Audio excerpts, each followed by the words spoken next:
दावबायारिफोरखौ आखाइ फायखनना लिंहरदों बाक्सानि सौखि आरो दारागावनि मिथिंगायारि समायना नुथाया। शिलं सिक्किम एबा दार्जिलिंनि सोलायै सौखि आरो दारागावआव फैदो देहाखौ दैबाज्रुमाव दोननानै थाजिम खालामनो।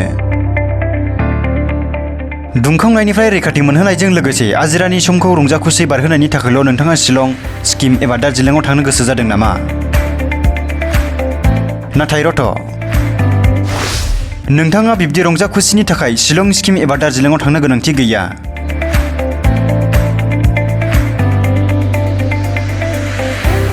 बे मोननै सावगारिखौ नोजोर हो। बे मोननै सावगारियानो जादों बाक्सा जिल्लानि भारत भुटान सिमायाव थानाय सौखि आरो दारागावनि नुथाय।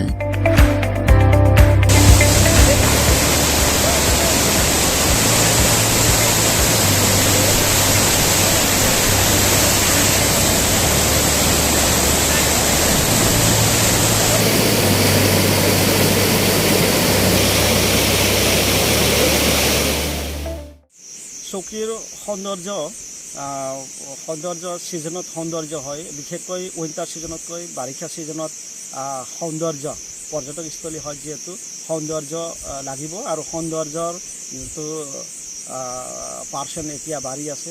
তো আমি ছ'চাইটিৰ ফালৰ পৰা আমি ইয়াত ফৰেষ্ট প্ৰটেকশ্যন আৰু ৱাইল্ড লাইফৰ টুৰিজিম ডেভেলপমেণ্টৰ কাৰণে আমি কাম কৰোঁ। তো এই মাহত বিশেষকৈ বহাগ মাহৰ পৰা ইয়াত সৌন্দৰ্য নেচাৰেলি সৌন্দৰ্য বাঢ়ি যায়, যেনেকুৱা ফুলনি ফুলি আছে, ৰঙে চঙে ফুলি আছে আৰু ভূটান পাহাৰৰ পৰা পানী উইণ্টাৰ ছিজনত খুব কম হয়, এতিয়া পানীৰ পৰিমাণো বাঢ়ি আছে।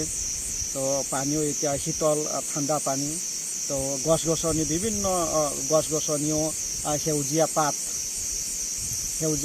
পুৰণা পাত সৰি নতুনকৈ সেউজীয়া পাত আহিছে, দেখাত সৌন্দৰ্য বাঢ়ি আছে।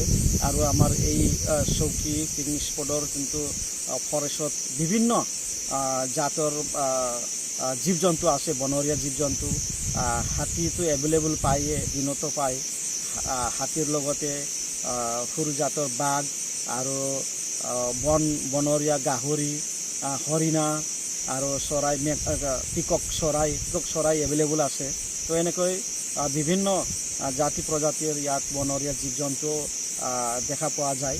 সেইকাৰণে আমাৰ চৌকি পিকনিক স্পটত সকলো অসমবাসীয়ে সকলক ভিজিটৰসকলক পৰ্যটকসকলক আকৌ ইয়াত যোনটো আমাৰ ভূটানৰ পৰা বৈ অহা নদী ঠাণ্ডা পানী, এই এতিয়া গৰম ছিজন আহিছে, ইয়াত খুব শীতল পানী ঠাণ্ডা পানী আৰু ফুলনি আছে, বিভিন্ন বনৰীয়া জীৱ জন্তু আছে, চৰাই চিৰিকটি আছে, পখিলা আছে, সেইকাৰণে সৌন্দৰ্যতে ভৰি আছে চৌকি। সেইকাৰণে আমি অসমবাসী পৰ্যটক ভিজিটৰসকলক ইয়াত আমাৰ সৌন্দৰ্য চৌকিৰ সৌন্দৰ্য উপভোগ কৰিবলৈ আহক বুলি আমি আহ্বান কৰোঁ। আৰু এই ঠাইখন হৈছে দাৰাগাঁও। এইটো ধুনীয়া এখন প্লেচ, প্ৰাকৃতিক সৌন্দৰ্য মানে নেচাৰেল ভিউজটো বহুত ভাল লাগে ইয়াৰে। ধুনীয়াকৈ পানী বৈ আছে, গতিকে ইয়াত মানে ওচৰৰে জেগা, গতিকে সকলোৱে ইয়াতে আহক, ধুনীয়াকৈ মানে এনজয় কৰিব পাৰে। ওচৰতে এখন ভাল জেগা, পইচা টকাও ইমান খৰচ নাযায় আৰু মানে অসমৰ বাহিৰত যোৱাতকৈ দাৰ্জিলিং ছিকিম এইবিলাকত যে মানে মানুহবিলাকে এনজয় কৰাতকৈ মানে ঘৰৰ ওচৰতে নিজৰ জেগাতে ধুনীয়া এখন ঠাই আছে, গতিকে ইয়াত আহিব পাৰিলে বেছি ভাল, বহুত ভাল লাগে মানে বাহিৰৰ পৰা বহুত মানুহ আহি আছে বৰ্তমান। আৰু চানডে কাৰণে আজি মানুহ অলপ বেছি, আৰু মানুহবিলাকে মানে আহি কি কৰে, যিবিলাক মানে প্লাষ্টিক ধৰা চিপছ বা যিকোনো কিবা কিবি বটল, এইবিলাক পানী বটলে হওক বা যিকোনো কাঁচৰ বটল আহি পেলাই মানে খাই পেলাই থৈ যায়।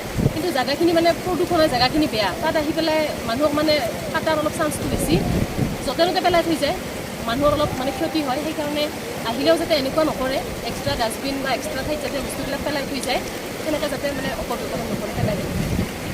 জেগাখিনি মানে টুৰিজিমৰ কাৰণে ভাল হয়, জেগাখিনি মানে অলপ হেৰি হৈ আছে, মানে এনে জাষ্ট একো নাই ইয়াত, মানে থকাৰ কাৰণে বা সেই কৰাৰ কাৰণে কিছুমান যদি ঘৰ চৰ অলপ বনাই দিয়ে টুৰিজিমৰ ক্ষেত্ৰত, মানে আৰু বেছি ভাল লাগিব। বা ডাঙৰ যদি অলপ দোকান যদি এইবিলাকত মানে বনোৱা হয়, মানে বেছি ভাল লাগিব আৰু। গতিকে যিমানখিনি পাৰে কৰিলে ভাল হয় আৰু ভাল লগা কৰিলে।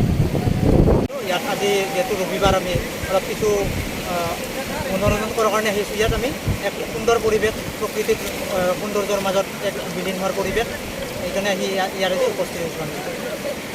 দাৰ্জিলিং ছিকিম যোৱাৰ কোনো প্ৰয়োজন নাই, যিহেতু আমাৰ ইয়াত এক প্ৰকৃতিক সৌন্দৰ্য আছে। সেইকাৰণে ইয়াত আহক, দাৰাগাঁৱত আহক, আমাৰ যিহেতু ওচৰৰ জেগা, বাক্সা জিলাৰ এক সৌন্দৰ্যৰ পৰিৱেশ, তাত আহক আপোনালোকে। দাৰাগাঁও ছিকিম যোৱাৰ কোনো প্ৰয়োজন নাই, ইয়াত সুন্দৰ পৰিৱেশ আছে। BTCৰ মুখ্য কাৰ্যবাহী মাননীয় প্ৰবোধ বৰা ডাঙৰীয়াক আহ্বান জনাইছোঁ, ইয়াত সুন্দৰভাৱে যি টুৰিজিমৰ কাৰণে যি সা সামগ্ৰী লাগে সেইবিলাক ইয়াত আনক, আনাৰ লগে লগে এক দাৰাগাঁও অসমৰ এক পৰ্যটনস্থলী হিচাপে স্বীকৃতি পাব ধুনীয়াকৈ।